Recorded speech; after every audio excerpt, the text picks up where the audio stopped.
Marami ang naintriga sa katauhan ng babaeng dawit sa issue ng pambububog kay Vong na si Denise Cornejo. Lumalabas na isang modelo at umex rin bilang artista si Denise sa ilang kapamilya shows. Narito ang ating report.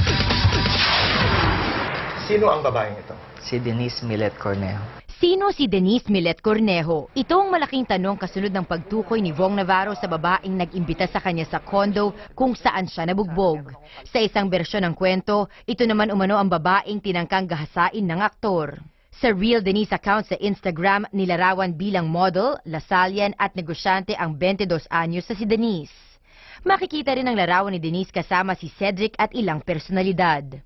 Nakapangalan din kay Denise ang isang online shopping site ng mga bags, relo at accessories.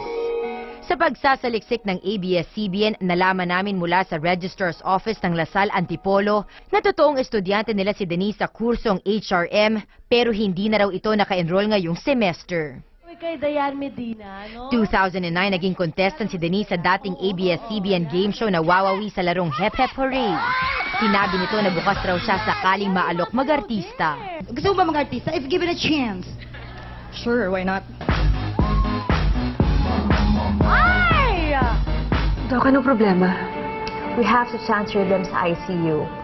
Sumunod dito, naging bahagi pa si Denise ng ilang teleserye sa ABS-CBN tulad ng Dugong Buhay, Maalaala Mo Kaya at Honesto.